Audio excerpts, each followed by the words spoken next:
लोकाभिरामं रणरङ्गधीरं राजीवनेत्रं रघुवंशनाथं कारुण्यरूपं करुणाकरं त्वं श्रीरामचन्द्रं शरणं प्रपद्ये। मनोजवं मारुततुल्यवेगं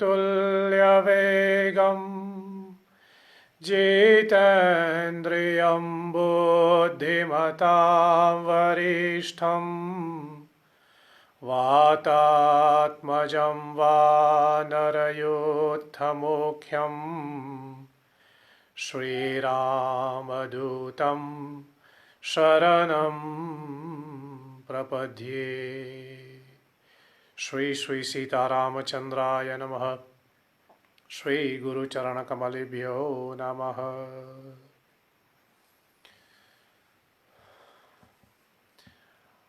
आधुनिकीकरण के सदुपयोग के माध्यम से चल रही इस सीता नवरात्रि के संदर्भ में यह राम कथा आज की जो चौथी रात्रि है, पुनः एक बार फिर आप मेरे साथ जुड़े हुए हैं इस सत्संग में भाग लेने के लिए।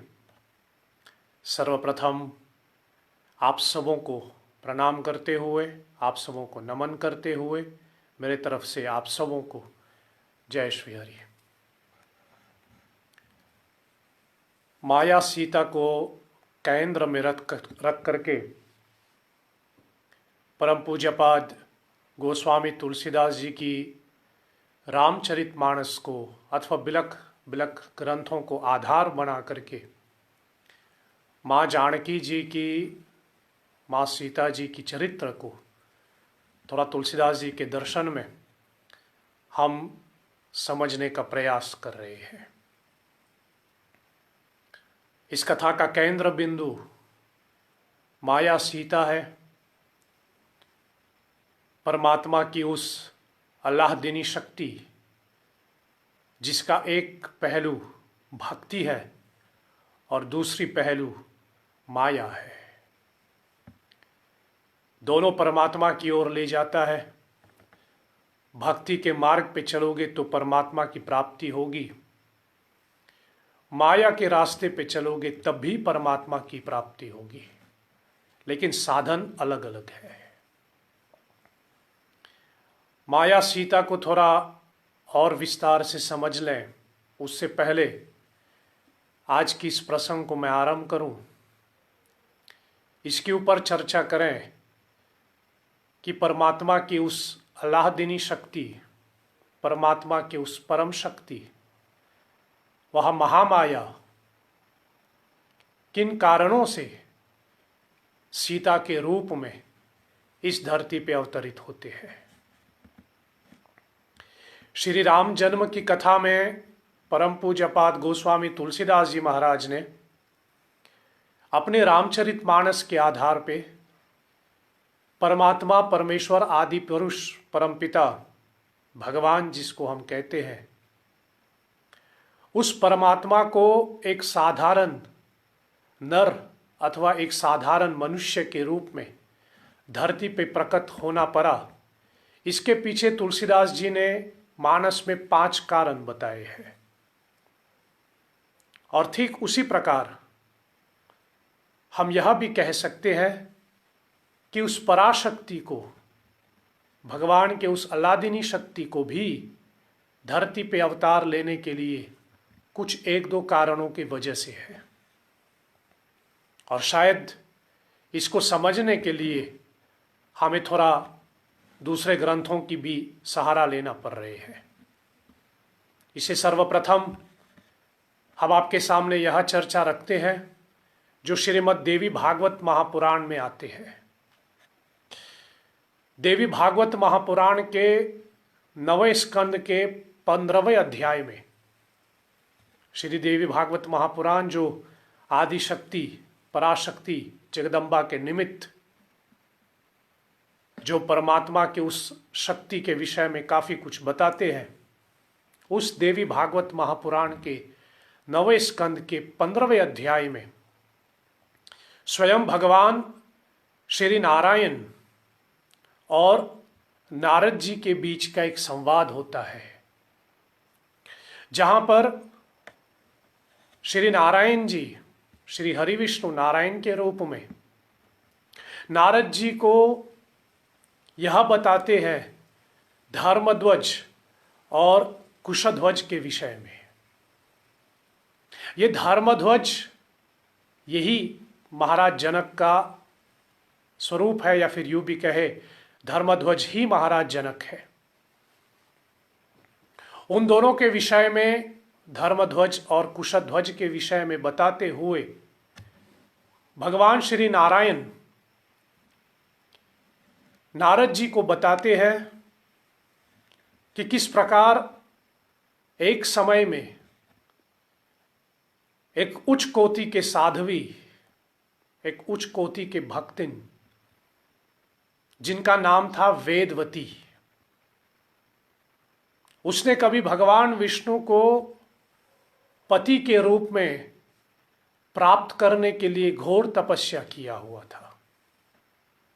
वेदवती भगवान श्री हरि विष्णु को अपनी पति के रूप में पाना चाहते थे और सफल भी हुए।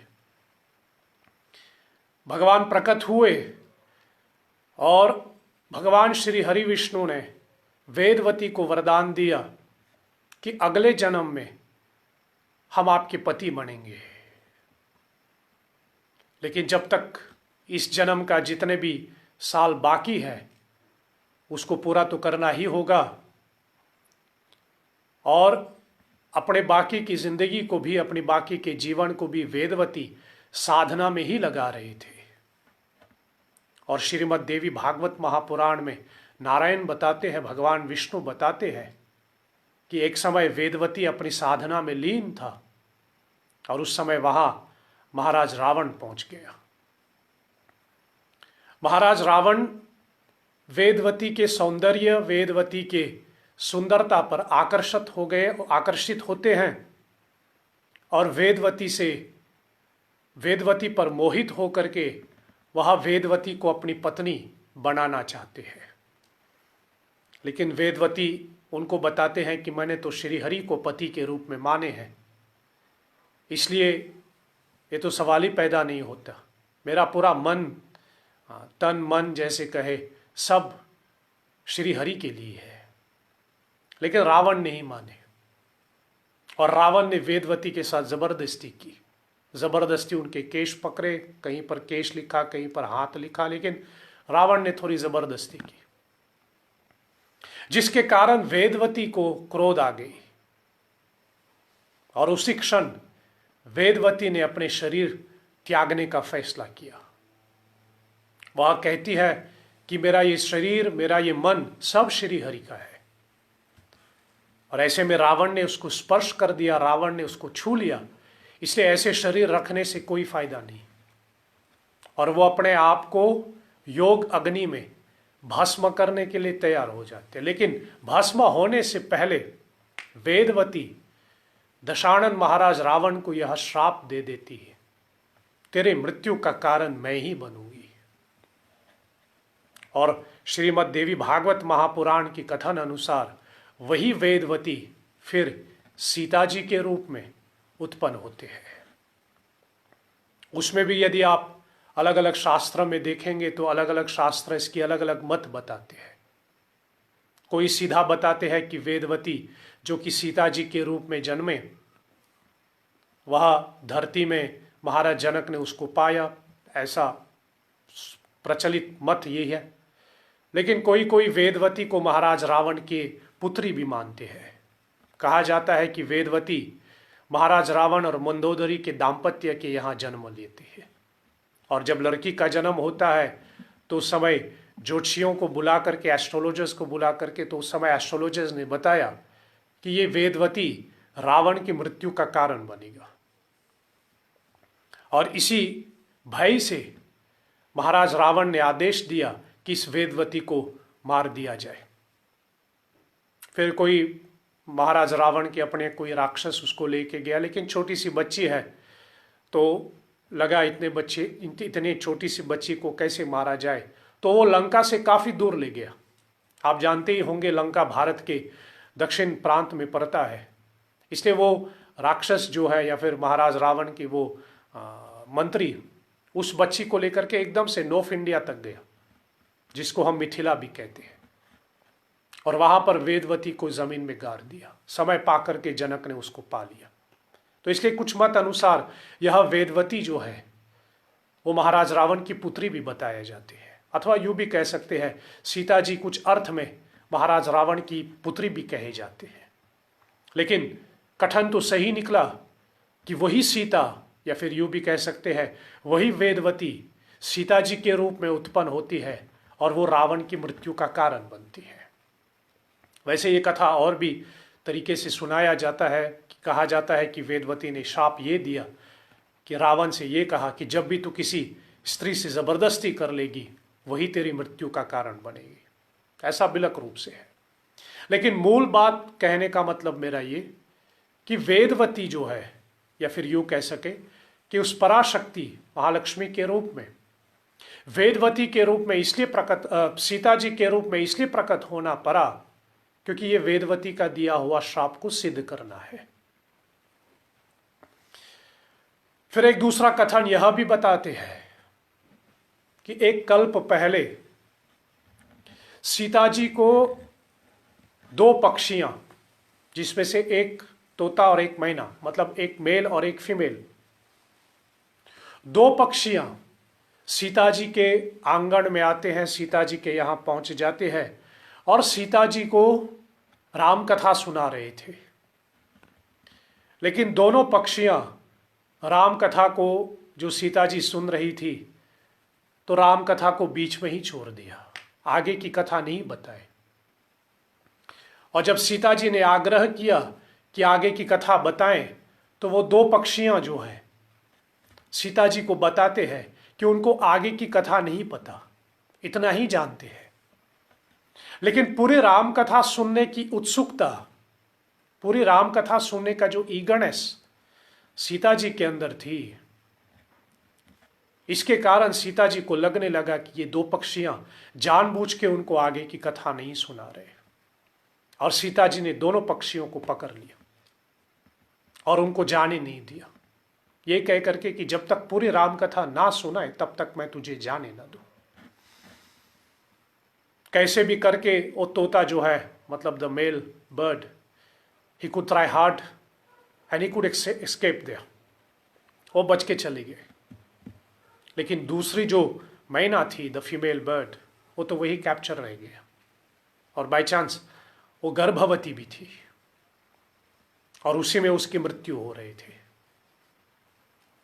और मरने से पहले उसने सीता जी को श्राप दे दिया, जिस प्रकार तूने मुझे कैद करके रखा, आगे चल करके तुझको भी कोई ऐसा ही कैद कर लेगा। जिस प्रकार मैं अपने पति के बिना मुझे जन्म देना पड़ रहा है, या फिर गर्भावस्था में अपनी पति से बिछड़ना पड़ रहा है, उसी प्रकार कभी भी आप भी जब गर्भवती होंगे तो आप अपने पति से बिछड़ जाएंगे।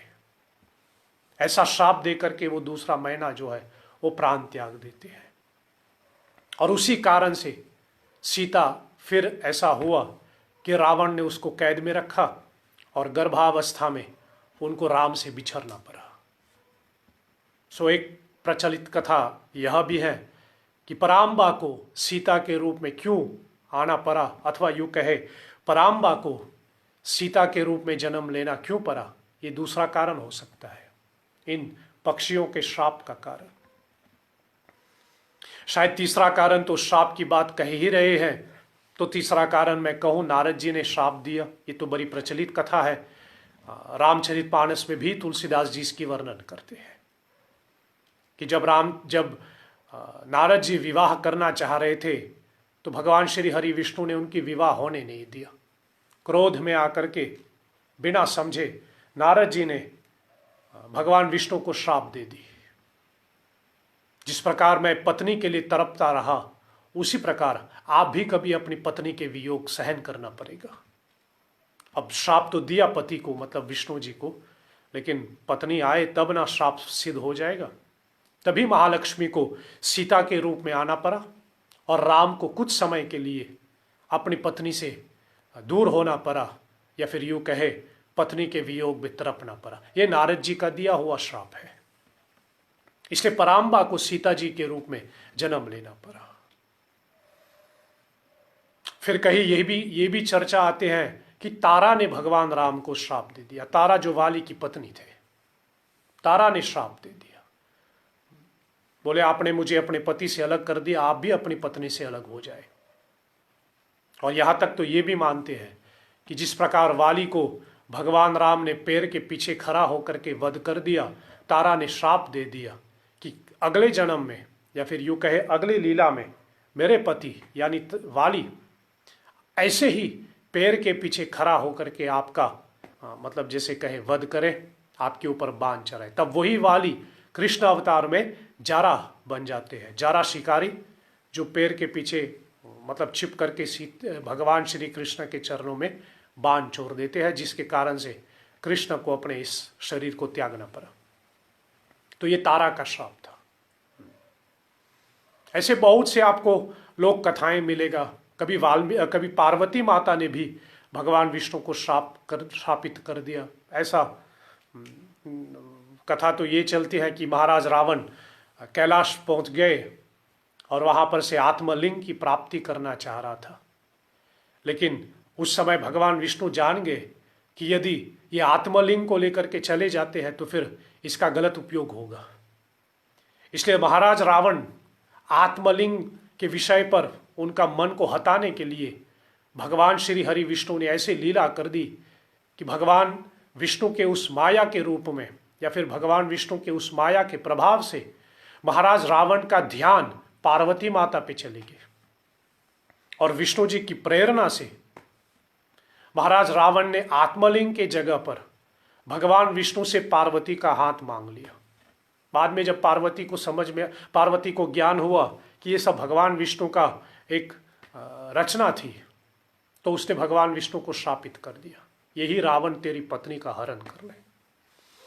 तो इस कारण से उस पराशक्ति को सीता जी के रूप में धरती पे अवतरित लेना पड़ा। कभी कभी इसके ऊपर लोग यह भी कहते हैं कि श्राप कैसे भगवान पे चलता है, या फिर ऐसा। बात श्राप की भी नहीं है। वैसे श्राप शब्द मुझे अच्छा भी नहीं लगता। मेरे समझ में श्राप जैसी चीज कोई होता ही नहीं। हम किसी का बुरा चाहते हैं तो ठीक, जरूरी नहीं कि हम जिसका बुरा चाहे वो तो होगा ही। और हो भी जाए तो किसी को श्राप दे और आपका श्राप फलित हो तो कहाँ से निकलेगा? आपकी पुण्य से ही निकलेगा ना।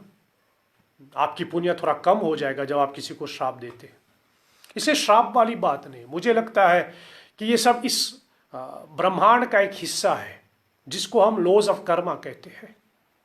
इस धरती के ऊपर the laws of karma applies to everybody, जिसका सीधा अर्थ है, अंग्रेजी में भी हम लोग कहते हैं, हिंदी में भी कहते हैं, जैसे करनी वैसी भरनी, just as you sow you reap. This is the laws of karma. कर्म का चक्र चलता है, इसलिए अपने कर्मों पे ध्यान दे, अपने कर्मों पे ध्यान दे। ये चक्र चलेगा। और चक्र चलने का मतलब क्या है? आज आप यहां खड़े हैं, लेकिन जब घूमेगा तो किसी दिन आप नीचे आ जाएगा, और नीचे आकर के आप फिर से वहीं ऊपर आ सकते हैं। ये चक्र है। इसलिए ये सब श्राप का कारण नहीं है। मेरे समझ में ये काल चक्र है। तो लेकिन फिर भी कथा अनुसार हम लोग ऐसा कहते हैं कि इन श्राप के कारण से उस पराशक्ति को, उस पराम्बा जगदम्बा को सीता जी के रूप में जन्म लेनी पड़ी। श्राप की बात उठे ही तो सीता माता ने भी, कहीं पर 5 लिखा है, कहीं पर 3 लिखा है, लेकिन मैं 3 को मान के चलता हूं। इसलिए सीता माता ने 3 को श्राप दिया हुआ है। मैंने पहले भी इसकी चर्चा की। एक कथा प्रसंग यहां आ जाती है कि जब रामचंद्र जी अपने पिता के लिए पिंडदान करने का समय आया, श्राद्ध पक्ष के समय पिंडदान करने का समय आया, तो पिंड के समय लेने की, पिंड की सामग्री लेने के लिए अथवा पिंड को करने के लिए, पिंडा बनाने के लिए रामचंद्र जी वन को गए। उस समय तो आटा का पिंडा नहीं होता था, तो कुछ जुटाने के लिए रामचंद्र जी वन को चले गए। और श्राद्ध का एक समय निर्धारित किया जाता है कि इस समय पे होना चाहिए। ये हमारे कलिकाल तो नहीं है जब मन करे तब करे। आजकल तो कलयुग में तो श्राद्ध लोग अपने अपने हिसाब से श्राद्ध करते हैं। ज़्यादातर लोग वीकेंड में फ्री रहता है तो बोले वीकेंड में ही मार दो, ऐसा नहीं होता है। उसका निर्धारित दिन होता है, निर्धारित समय भी होता है। चलो समय का तो नहीं, लेकिन कम से कम इतना तो करें कि जिस समय निर्धारित किया गया उसी समय को करें। जिस तिथि में आपके पिता की मृत्यु हो गई है उसी तिथि में पितृपक्ष के समय आपको श्राद्ध करना चाहिए। ऐसा नहीं कि वीकेंड में हो तो वीकेंड में करें। और ज़्यादातर तो लोग ये भी मानते हैं, मैं काम पे जाता हूँ, 2-1 बजे घर पे आ जाता हूँ तो 3 बजे कर ले, 4 बजे कर ले। ऐसा होता नहीं है। ऐसा करके हमारे पितर अप्रसन्न हो जाते हैं, तभी तो अनेक प्रकार का दोष लग जाते हैं। और उसके ऊपर शायद कहना भी पड़ता है, करने वाला और कराने वाला दोनों को दोष लगता है, जिसको हम पितृदोष कहते हैं। गलत समय पे श्राद्ध करने से पितृदोष लग सकता है अथवा हमारे पितर नाराज हो जाते हैं। इसलिए श्राद्ध का निर्धारित समय है, जिस तिथि में हो उसी तिथि में होना चाहिए।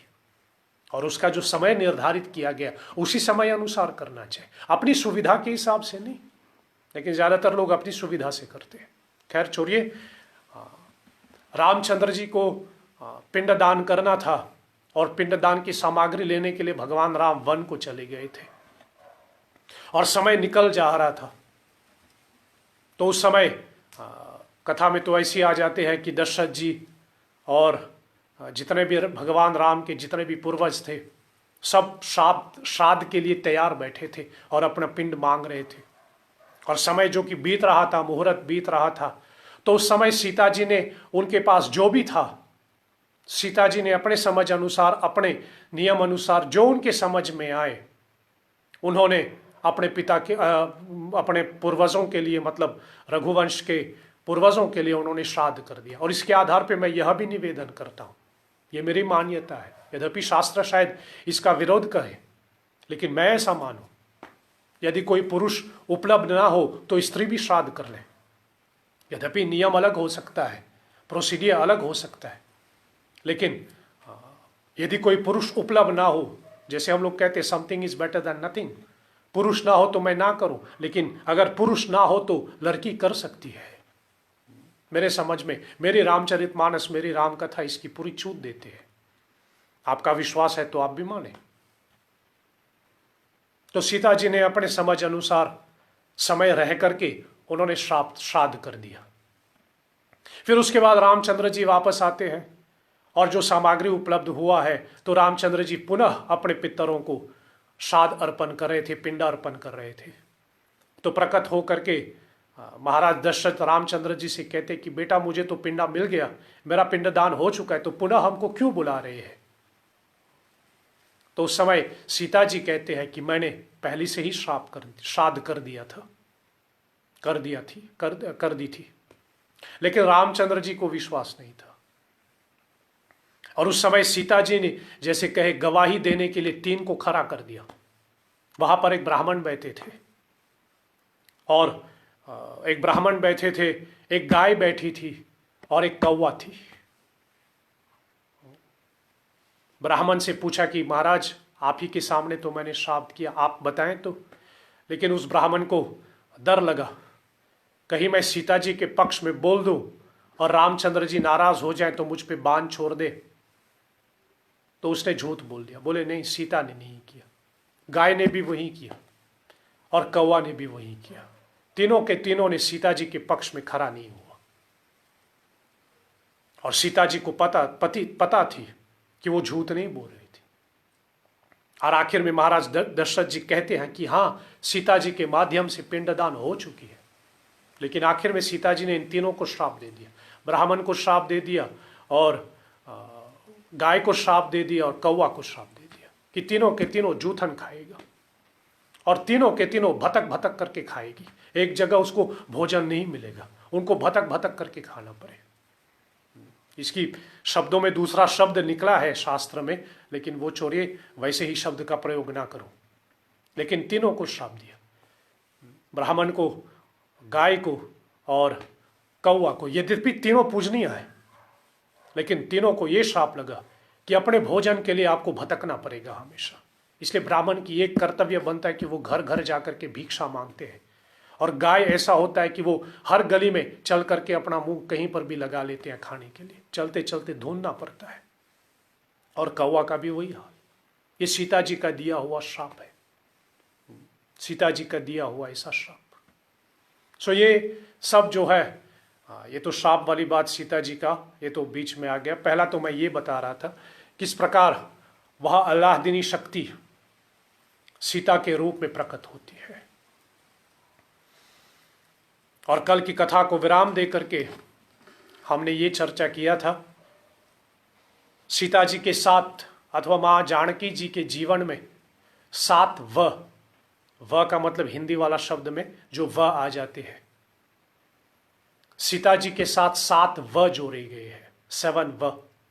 और व जो लिपि होते हैं, जो अल्फाबेट होते हैं, व हमारे हिंदी भाषा के हिसाब से व जो है इसको हम पुण्य मानते हैं या महत्वपूर्ण मानते हैं। जहां जहां व शब्द आ जाते हैं या फिर जिन जिन शब्दों के साथ व जुड़ा हुआ है वो बहुत महत्वपूर्ण वाली बात है, उसकी अहमियत बहुत ज्यादा है, उसकी इंपॉर्टेंस ज्यादा है। जैसे विनायक, परम पूज्यपाद गोस्वामी तुलसीदास जी महाराज ने रामचरितमानस के प्रारंभ में जो पहला गणेश जी की और सरस्वती माता की वंदना की, दोनों को व से ही जोड़ दिया। वर्णानाम अर्थ संधानाम रसानाम छंदसामपि मंगलानांश्च कर्तारो वंदे वाणी विनायको। वाणी व और विनायक व, इसलिए जहां जहां व शब्द आता है समझ लेना वो वस्तु या फिर वो जिसके साथ जो व से है वो बहुत महत्वपूर्ण है, बहुत ही ज्यादा महत्वपूर्ण। जैसे विनायक, वाणी, विज्ञान, कितने महत्वपूर्ण वाली बात है ये, कितने महत्वपूर्ण वाली वस्तु है। विश्वास, ये तो बहुत और भी ज्यादा महत्वपूर्ण है, इसी के ऊपर तो हमारे पूरे जीवन टिके हुए हैं। और गोस्वामी जी ने भगवान शिव को विश्वास का रूप दिया है। भवानी शंकरो वंदे श्रद्धा विश्वास रूपिणो। विश्वास, विकट रूप सूक्ष्म रूप धरी सियहि दिखावा, विकट रूप धरी लंक जरावा। विकट मतलब विशाल रूप, विशाल शब्द, विकास शब्द, विकास शब्द, विशाल शब्द, विचारक, ये सब बहुत, जहां जहां व आता है ना समझ लेना बहुत महत्वपूर्ण। वो व्यक्ति भी महत्वपूर्ण है या फिर वो वस्तु भी महत्वपूर्ण है और उसका जो प्रयोग है वो भी महत्वपूर्ण है। इसलिए फिर मैं कहूं सीता जी के जीवन में 7 व है, 7 व। पहला व मैं कहूं सीता जी के जीवन से जोड़ा गया वह है वाटिका, एक पुष्प वाटिका और एक अशोक वाटिका। ये दोनों वाटिकाएं सीता जी के जीवन से जुड़ा है। वाटिका यानी जिसको हम अंग्रेजी में गार्डन कहते हैं। एक पुष्प वाटिका जनकपुर का और एक लंका की अशोक वाटिका। और संक्षेप में कहूं तो ऐसा कहूं, पुष्प वाटिका में राम मिले और अशोक वाटिका में हनुमान जी मिले। पुष्प वाटिका में राम की प्राप्ति हुई सीता जी को और अशोक वाटिका में हनुमान जी की प्राप्ति हुई। इसलिए सीता जी के जीवन का पहला व जो मैं जोड़ दूं वो है वाटिका, और 2 वाटिकाएं, पुष्प वाटिका और अशोक वाटिका। दूसरा व जो मैं सीता जी के जीवन के साथ जोड़ दूं तो मैं कहूं वनवास, जिसको हम कह सकते हैं। सीता जी अपने जीवन के काफी कुछ समय, 14 साल का वनवास तो राम जी के साथ बिताया, फिर उसके बाद राम ने पुनः उनका परित्याग किया तो बाकी जीवन भी उन्होंने वन में ही बिताए। और स्वाभाविक भी है, इसको दूसरे एंगल से देखें। कभी कभी लोगों को लगता है कि सीता जी के साथ गलती हुआ, गलती नहीं हुआ। सीता भूमि की पुत्री है, और शायद पहले या दूसरे दिन की कथा में मैंने आपको बताया, सीता जी नेचर के साथ जुड़ा हुआ है, वेजिटेशन के साथ जुड़ा हुआ है, पशु पक्षियों के साथ जुड़ा हुआ है। इसे स्वाभाविक है कि वो वन में रहें, स्वाभाविक है कि वो वन में रहे। इसलिए सीता जी नेचर के साथ जुड़े हुए हैं, इसलिए वो पूरा समय मतलब जीवन के अधिकतर समय वन में बिताए। इसलिए दूसरा व मैं कहूं वनवास या फिर वन। और भक्ति फूले सीता जी की चरित्र के आधार पे मैं आपसे कहूं, आपकी भक्ति निरंतर बढ़ते रहे, आपकी भक्ति की वृद्धि हो। There is prosperity in your devotion. If you want prosperity in your devotion, if you want your devotion to prosper, try to remain connected with nature. इसलिए हमारे पूजा में सब चीज नेचर से आता है। हम लोग फूल का प्रयोग करते हैं, पत्ते का प्रयोग करते हैं, सब चीज नेचर से ही आती है। हम लोग यज्ञ करते हैं तो मिट्टी की हवन कुंड बनाते हैं। यज्ञ से याद आया, आपके एक प्रश्न मेरे पास आया आज, जो कल के प्रसंग के भी संबंध है। सबसे पहले तो मैं आपसे कहूं कि अच्छा लगता है, एक एंकरेजमेंट मिलता है हमको जब हमको पता चलता है या फिर थोड़ा मन को होता है कि आप बड़े बारीकी से कथा सुनते हैं। इसलिए सुनने वाले की बहुत ज़्यादा रेस्पॉन्सिबिलिटी हमारे आचार्य परंपरा ने दिया है। वो ठीक से सुने, मतलब सुनने वाले को ठीक से सुने या फिर सुनने वाले पूरे मन लगा करके सुने, और सुनने वाले को फायदा हो या नुकसान हो, ये वक्ता को ध्यान रखना चाहिए। और देखो यहाँ भी शब्द आ गया वक्ता, वह बहुत महत्वपूर्ण कार्य है। नहीं तो कथा सुनाना, बस कोई भी ग्रंथ लेकर के कुछ पढ़ लो, 2-3 मिनट बोलते जाओ, ठीक है, ये तो वर्णन है, कथा नहीं होता। इसलिए सबसे पहले तो मैं आपसे कहूं कि अच्छा लगता है कि आप इतने बारीकी से मन लगा करके कथा सुन रहे हैं, और तभी आपने ऐसा प्रश्न भेजा। आपका बड़ी सुंदर प्रश्न है। वैसे आप कह रहे, आपने कहा कि हनुमान चालीसा, हनुमान जयंती के संदर्भ में जो राम कथा हुई, तो उसमें मैं कह रहा था कि मात्र हनुमान जी की पूजा करो और वही सब प्रकार की रक्षा करते हैं, और किसी रक्षा की आवश्यकता नहीं है। और हनुमान जी सब तरह से हमारे घर आंगन की रक्षा करते हैं। और फिर कल मैंने बताया कि अपनी सुरक्षा चाहते हो तो हमेशा घर में तुलसी पूजा, यज्ञ और साधुओं को भोजन करवाओ। तो अब थोड़ा कन्फ्यूजन उत्पन्न हुआ, इसलिए मैं पहले कहूँ कि अच्छा है कि आप पूरे बारीकी से कथा सुन रहे हैं। तो आपके प्रश्न के जवाब में मैं इतना ही कहूँ, या फिर 3 चीज़ें मैं इसमें कहूँ, ध्यान से आप पकड़ लीजिए। पहली बात तो ये कहूँ कि जो मैंने कहा कि मात्र हनुमान जी की पूजा करो, बाकी और किसी आवश्यकता नहीं है सुरक्षा करने के लिए। और जब मैं कहता हूं कि तुलसी पूजा करे, हनुमान यज्ञ करे और साधुओं को भोजन करवाए, सबसे पहले मैं शायद ये कहूं, दोनों में मुझे अंतर दिखता ही नहीं है। हनुमान की पूजा करें, यद्यपि पूजा का कई अर्थ हो सकता है। पान फूल चढ़ाएं, बैठ करके हनुमान चालीसा पाठ करो, ये हनुमान जी की पूजा है। थोड़ा पान फूल चढ़ाएं, थोड़ा प्रसाद बना करके हनुमान जी को लगाएं, ध्वजा चढ़ाओ, ये हनुमान की पूजा है। लेकिन हनुमान की पूजा केवल ऐसे ही नहीं हो सकता ना, ऐसे ही नहीं होते ना। थोड़ा हनुमान चालीसा के चौपायों से स्वाहा करो, जैसे हम लोग करते रहते, जय हनुमान ज्ञान गुण सागर, जय कपीश तिहो लोक उजागर स्वाहा, रामदूत यतुलित बलधामा अंजनी पुत्र पवन सुत नाम स्वाहा। तो ये भी हनुमान जी की ही पूजा है, और ये तो यज्ञ ही है। और हनुमान जी की जो हम पूजा करते हैं, रोज हमारी पूजा जो है वो प्रतिक्षण वर्धनम होना चाहिए, नित्य नया नूतन होना चाहिए। यद्यपि रोज हम कुछ क्रिया करें, रोज हनुमान चालीसा करें, रोज एक फूल चाय, लेकिन समय समय पे थोड़ा इसको एक, जैसे कहे, एक नयापन ले आए। कभी सप्ताह के दिनों में एक बार थोड़ा सा कुछ नैवेद्य पका करके हनुमान जी को चढ़ाए। कभी एक दूसरा ऐसा है कि हनुमान जी को 108 केला चढ़ाएं। कभी ऐसा हो कि हनुमान जी के लिए थोड़ा यज्ञ करें। अपनी पूजा की विधियों को थोड़ा, जैसे कहे, बदलना नहीं कहूंगा, लेकिन थोड़ा इनोवेटिव होना चाहिए। हमारी पूजा विधि वहीं बने रहे ना तो हम लोग जरित हो जाते हैं और थोड़ा सा बोरिंग भी हो जाते हैं। इसे नारद भक्ति सूत्र ने, नारद जी का ये शब्द बहुत अच्छा लगा मुझे, प्रतिक्षण वर्धनम। प्रतिक्षण मतलब हरदम, वर्धनम, वर्धनम मतलब वृद्धि हो, नया हो। इसलिए हमारी पूजा विधि, हमारी पूजा जो क्रियाएं हैं वो हरदम नया होते रहे, नया नया तरीका ढूंढो। इसलिए ये मैं अपनी जिम्मेदारी के साथ कहता हूं।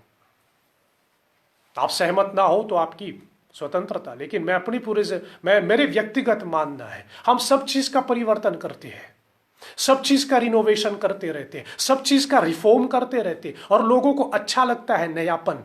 मैं बार बार कहता रहा, ये नया वो नया, नया साल नया दिन नया घर नया, ये एक नए सिरे से शुरू करें। लोगों को अच्छा लगता है नयापन, इसलिए हमारे पूजा भी नया नया होना चाहिए ना। इसलिए मैं तो इस पक्ष में खड़ा हूं कि हमारे धर्म सिद्धांतों को समय अनुसार इनोवेट करते रहना चाहिए, जड़ित मत बने। Don't become rooted in the practices. देशेश्च कालेश्च पात्रेश्च, उपनिषद की वाक्य। देश काल परिस्थिति जिसको हम लोग कहते हैं, हमारी पूजा साधना, हमारी स्पिरिचुअल प्रैक्टिसेस देशेश्च, देश के अनुसार हो, कालेश्च, काल के अनुसार हो, और पात्रेश्च, पात्रेश्च मतलब कौन कर रहे हैं उसके हिसाब से होना चाहिए। मैं पूजा करूं अपने ढंग से, आप अपने ढंग से, वो अपने ढंग से, फलाना अपने ढंग से। इसलिए प्रतिक्षण बदलते रहना चाहिए। Keep innovating, don't become rooted. एक तो जब रूटेड हो जाओगे, दैट विल बिकम बोर्ड, आप अपनी पूजा से उग जाओगे, फिर वही पूजा, फिर वही दान।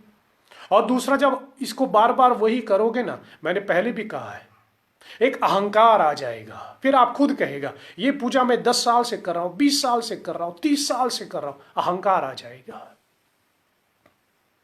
इसलिए फिर बदलते रहना चाहिए, जैसे नदी बदलते रहते, चलाए वहती चलाए वहती चलाए वहती, जिसको शास्त्र कहते हैं, चलाए वहती नित्य चले। और चूक गया तो वो तो गया। आप गंगा जी के किनारे, नदी किनारे खड़े हैं और आपके सामने पानी बह रहे हैं, और आप विचार कर ही रहे कि मैं पानी लूं कि ना लूं। आप विचार करते रहे, पानी तो बह जाएगी, जो आएगा वो दूसरा नया आएगा पीछे।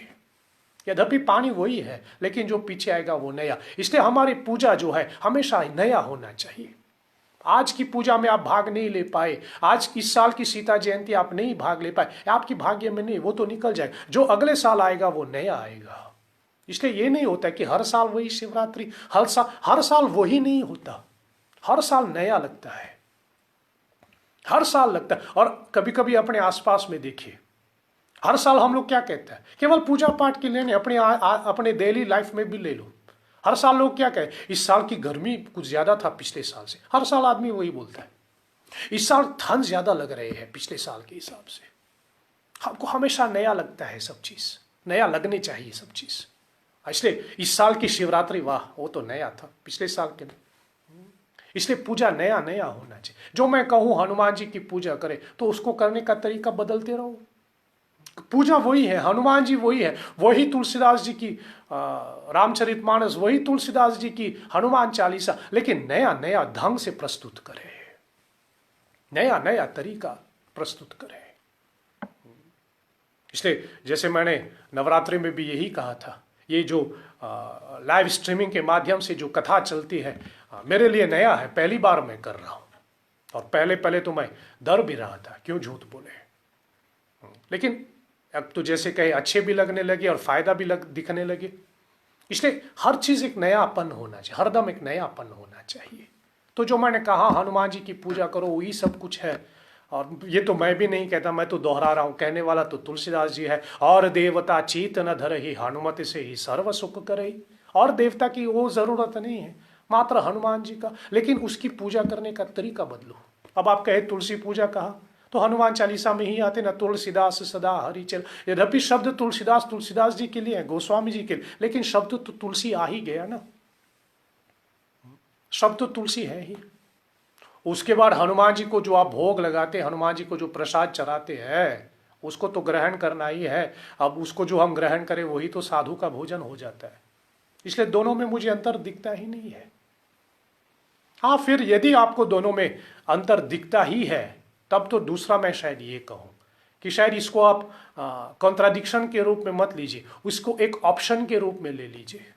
या तो हनुमान जी की पूजा करते रहो, बाकी किसी चीज की आवश्यकता नहीं। दूसरा ऑप्शन आपके पास ये है कि तुलसी पूजा करो, भोजन करो, और समय समय पे अपने घर पे साधु को भोजन करवाओ, और समय समय पे यज्ञ करवाओ। दो ऑप्शन है आपके पास।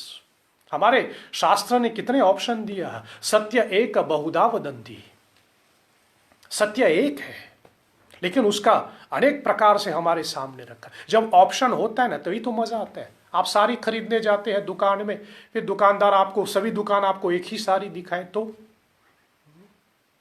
अनेक प्रकार की साड़ियां होती है, उसमें से आपको चुनना पड़ता है।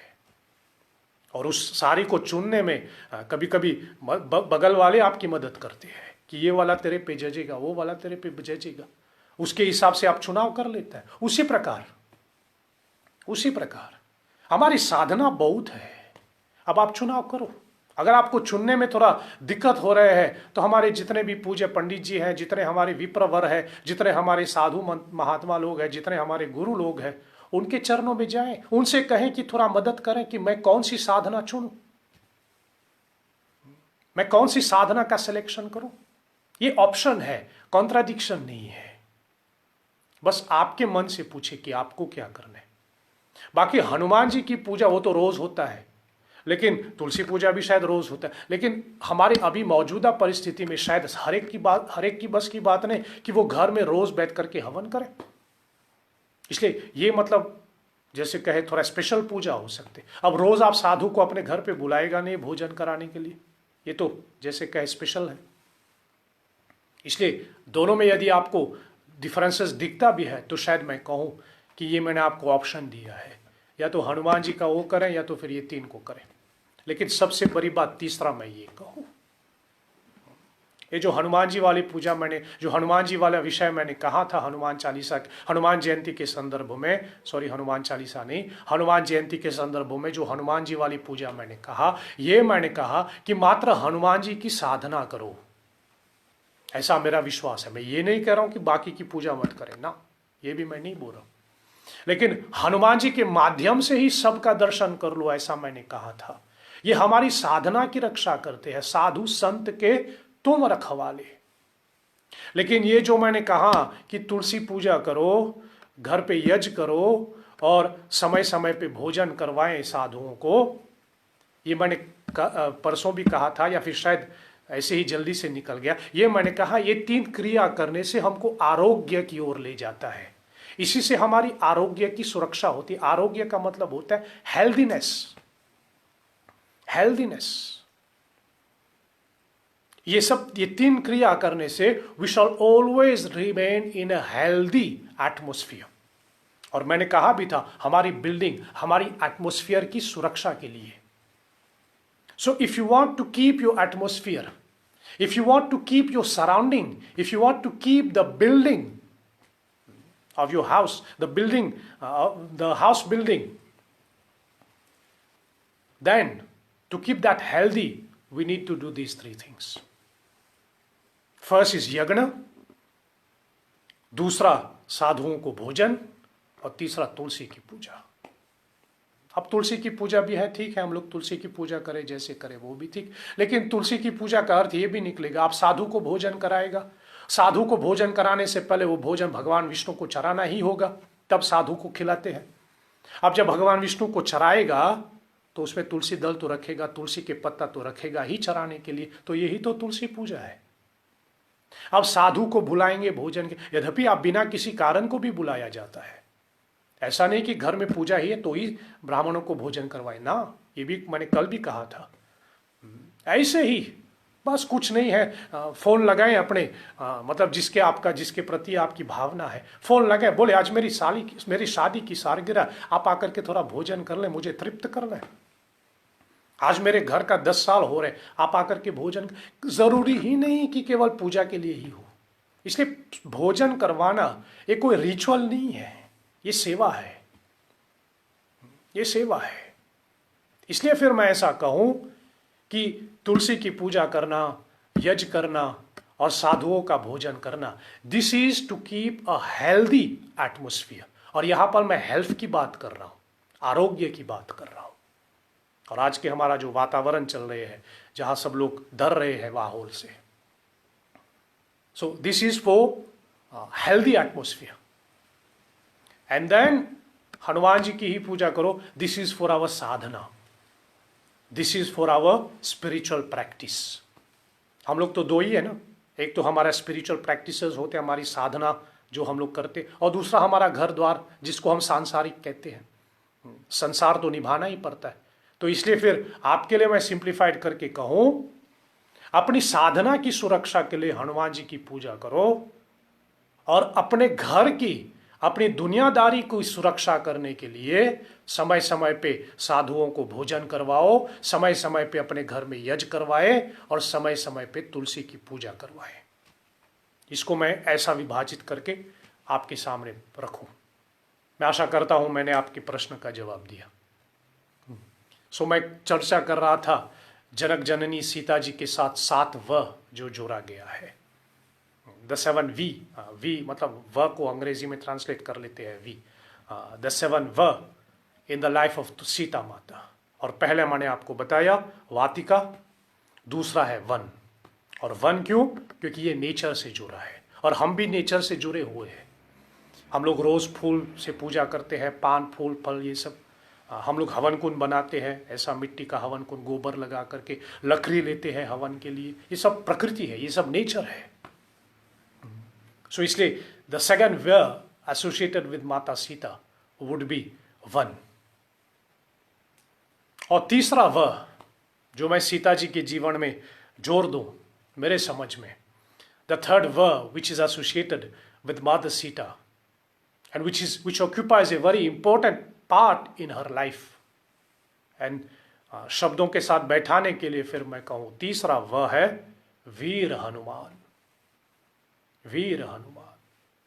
हनुमान जी जब सीता जी से मिले अशोक वाटिका में, तो वहां पूरी राम कथा सुनाया। तो गोस्वामी जी ने लिखा कि हनुमान जी ने पूरे राम कथा सुनाया और सुनकर के सीता जी के सारे दुख भाग गए। मतलब सीता जी दुखी से जैसे कहे प्रसन्नचित्त हो गया। और शायद मैं ऐसा कहूं कि सबसे महत्वपूर्ण हनुमान जी का सीता जी के जीवन में यह है कि वो राम का संदेश उन्होंने सीता जी को दिया और सीता जी का संदेश लेकर के वो राम तक लेके गए। मतलब सीता जी को राम का संदेश दिया और राम जी को सीता का संदेश दिया। इसलिए इतने महत्वपूर्ण स्थान हनुमान जी का सीता जी के जीवन में है। इसलिए तीसरा व मैं सीता जी के जीवन में जोड़ दूं तो मैं कहूं वीर हनुमान। बाकी और 4 है मेरे पास व सीता जी के साथ जोड़ने के लिए। उससे पहले चलिए थोड़ा तुलसीदास जी की चौपाई का थोड़ा पाठ कर लें, फिर हम आगे की प्रसंग आपको सुनाएं। अयोध्या कांड की दोहा 123 और अरण्य कांड की दोहा 24, ये दोनों चौपाइयों को हमने इस कथा के लिए निर्धारित किया है। अब तक आपके पास आ जाना चाहिए, आपके पास हो जाना चाहिए। आप लोग हमारे साथ थोड़ा पाठ कर लें और फिर उसके बाद मैं आपको आगे की प्रसंग सुनाऊंगा। मंगल भवन अमंगल हारी, द्रवहो सो दशरथ अजीर बिहारी। मंगल भवन अमंगल हारी, द्रवहो सो दशरथ अजीर बिहारी। आगे राम लखनु बने पाँचे, आगे राम लखनु बने पाँचे। तापस वेश बिराजत कांचे, तापस वेश बिराजत कांचे। उभय बीच सिय सोहति कैसे, ब्रह्म जीव बीच माया जैसे। उभय बीच सिय सोहति कैसे, ब्रह्म जीव बीच माया जैसे। जब ही राम सब कहाँ बखानी, प्रभु पद धरिया अनल समानी। जब ही राम सब कहाँ बखानी, प्रभु पद धरिया अनल समानी। निज प्रतिबिंब राखी तहाँ सीता, तैसे ही शील रूप सुबनीता। निज प्रतिबिंब राखी तहाँ सीता, तैसे ही शील रूप पशु विनीता, आगे राम लखन बन पाचे, तापस वेश विराजत काचे, उभय बीच सिय सोहति कैसे, ब्रह्म जीव बीच माया जैसे, उभय बीच सिय सोहति कैसे, ब्रह्म जीव बीच माया जैसे, उभय बीच सिय सोहति कैसे, ब्रह्म जीव बीच माया जैसे, जब ही राम सब कहा बखानी, प्रभु पद धरी अनल समानी, जब ही राम सब कहा बखानी, प्रभु पद धरी अनल समानी, निज प्रतिबिंब राखिता सीता, तैसे ही शील रूप सुबिनीता, निज प्रतिबिंब राखिता सीता, तैसे ही शील रूप सुबिनीता, तैसे ही शील रूप सुबिनीता, तैसे ही शील रूप सुबिनीता। सियावर रामचंद्र भगवान प्रिय हो।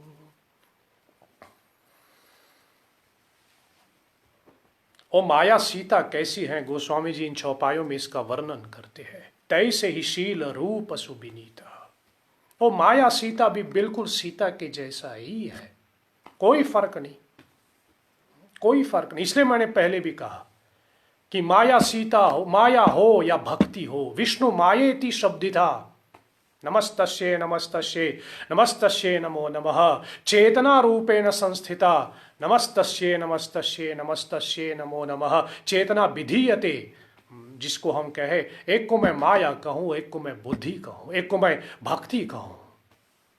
जगदम्बा की स्तुति में हम लोग रोज यही कहते हैं।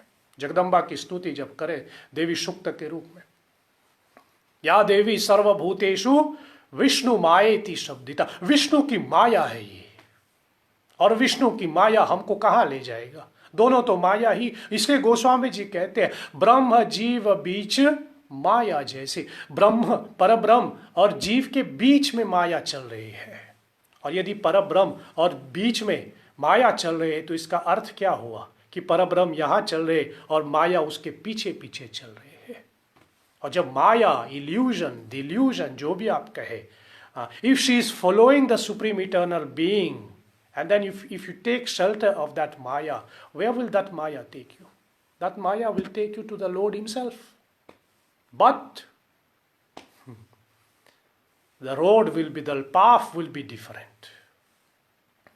The path will be different. और शायद मैं आपके साथ ये प्रश्न रखूं, which of these two paths, bhakti or maya, will take you easier to God? Which of these two paths can be, which of these two paths would you say, would you classify as easier, maya or bhakti? मुझ तक पहुंचाइए अपने प्रश्न का उत्तर, इस प्रश्न का उत्तर मुझ तक पहुंचाइए, फिर कल इसकी चर्चा करो।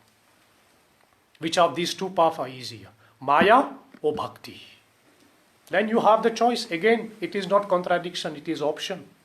Then you have the choice. If you want to choose the path of maya or you want to choose the path of bhakti.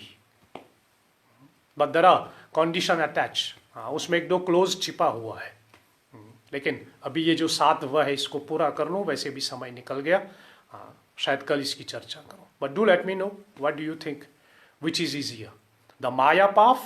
और कभी कभी लोगों ने माया शब्द को गलत ले लिया, जैसे माया कहे लोगों ने इसको निगेटिव में ले लिया। ये निगेटिव नहीं है, और कभी कभी शब्दों पे ध्यान दे। अब एक तो मैं आपको बता रहा हूं, आप हमेशा दुर्गा पूजा करते अपने यहां, जब भी आप दुर्गा की पूजा करते, देवी सूक्त का पाठ करते, तो आप ही बोलते हैं विष्णु मायेति शब्दिता, मैं उस विष्णु माया को नमन कर रहा हूं।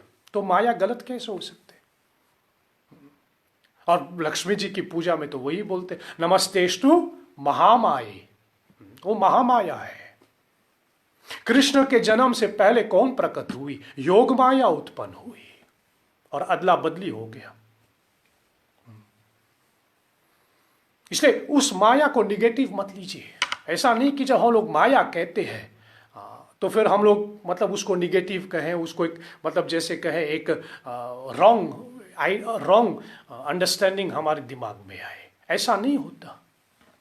माया और भक्ति दोनों ईश्वर का, जैसे कहे दोनों ईश्वर की दासी है, दोनों ईश्वर की सेवा कर रहे, दोनों परमात्मा की सेवा कर रहे। और मैं फिर से वही दोहराऊं, चाहे भक्ति हो चाहे माया हो, दोनों आपको राम की ओर ही ले जाएगा, दोनों आपको राम की तरफ ही ले जाएगा। So do let me know according to you which is easier, Maya or Bhakti, to reach the Supreme Person.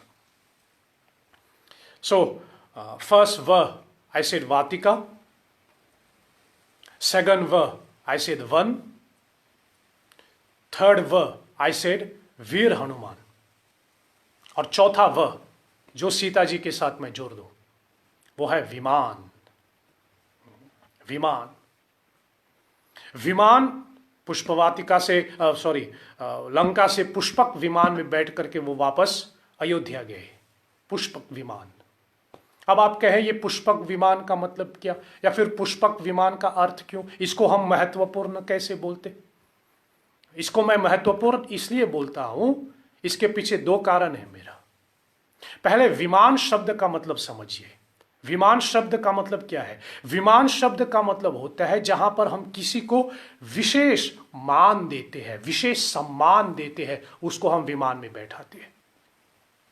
एक विशेष सम्मान जिसको हम कहते हैं।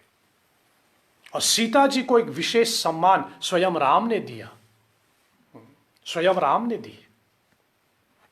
तो इसलिए ये विमान एक महत्वपूर्ण हुआ कि नहीं हुआ।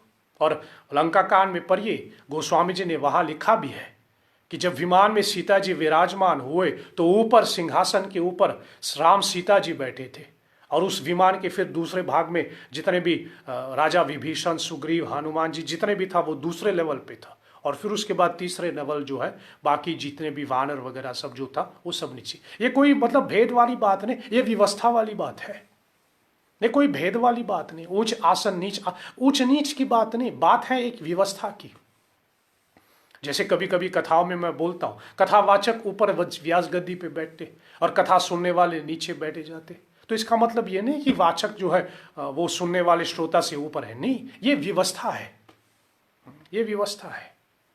और शब्दों के साथ खेलते हुए कभी पूज्य बापू कहते भी है, जो व्यास पीठ पे बैठ करके, व्यास गद्दी पे बैठ करके कथा सुनते हैं ना, व्यास गद्दी को हम एक शब्द में चौकी भी कहते हैं। आप चौकी पे विराजमान है, और जो चौकी पे विराजमान होते हैं उसको चौकीदार कहते हैं। इससे जो व्यास पीठ पे बैठता है, जो व्यास गद्दी पे विराजमान होते हैं, वो चौकीदार है। चौकीदार का मतलब क्या है? सिक्योरिटी करने वाला, जो सबकी रक्षा, सबकी देखरेख करते हैं, उसको चौकीदार कहते हैं। और जो श्रोता होते हैं वो नीचे जमीन पे बैठ करके कथा सुनते हैं, और जो जमीन पे बैठते हैं उसको क्या बोलते हैं? उसको बोलते हैं जमींदार। जमींदार का मतलब लैंडलॉर्ड, जमींदार यानी लैंडलॉर्ड। इससे व्यासपीठ पे जो बैठे वो तो चौकीदार है, और कथा सुनने वाले आप श्रोता वो तो जमींदार है। इसलिए कोई ऊंच नीच वाली बात नहीं है, बात है एक व्यवस्था की। तो उस विमान में सीता जी को ऊपर बैठाया गया व्यवस्था के हिसाब से, सबसे ऊंचे आसन। लेकिन वो भी छोड़ो, तो फिर मैं ऐसा कहूं, विमान को महत्वपूर्ण इसलिए कहता हूं कि जब सीता जी को रामचंद्र जी पुष्पक विमान में बैठ करके वापस अयोध्या की ओर जा रहे थे, तो उस पुष्पक विमान में, उस ऊपर पुष्पक विमान में भगवान राम सीता जी को युद्ध की कथा सुना रहे थे कि देखो सीता जी, ये गंगा जी है, देखो सीता जी, यहाँ पर इसका वध हुआ, वहां पर इंद्रजीत का वध हुआ, यहां पर मैंने कुंभकर्ण को मारा, और थोड़ा शब्दों के साथ फिर मैं कहूँ, ये विषय नहीं है, लेकिन फिर भी तुलसीदास जी के रामचरितमानस पे आप जाके देखिए, लंका कांड में रामचंद्र जी क्या कहता है। जहां रावण की मृत्यु हुआ है वहां रावण के लिए श्री राम जी नहीं कहता कि देखो सीता, यहां मैंने रावण को मारा, नहीं। वहां श्री राम जी कहते हैं सीता जी से कि हे जानकी, हे वैदेही, हे मैथिली, देखो यहां पर रावण मारा गया, मैंने मारा नहीं, मारा गया। लेकिन अभी के लिए मैं ये कह रहा हूं कि पुष्पक विमान में भगवान राम सीता को युद्ध की कथा सुनाते और वहां श्री राम कथावाचक है और सीता जी श्रोता के रूप में है। और पहले भी मैंने कहा, हमेशा मैं कहता हूं, कथा श्रोताओं की महत्व है। आप भाव से सुनते हैं तो मैं कथा सुनाऊं, भाव से सुनने वाला ना हो, यद्यपि अपने मन को सुनाओ। हनुमान जी को सुनाते रहते हम लोग, लेकिन श्रोता भाव से मिले और हनुमान जी जैसा श्रोता मिले तो कथा सुनाने का मजा ही कुछ और होगा। इसलिए श्रोता महत्व है। और उस विमान में सीता जी श्रोता बने थे और रामचंद्र जी युद्ध की कथा सुना रहे थे। इसलिए फिर मैं कहूँ विमान अति महत्वपूर्ण है। फिर कभी विमान के ऊपर ही पूरी कथा हो सकती है। इसलिए चौथा वह जो सीता जी के साथ मैं जोड़ूं वो है विमान।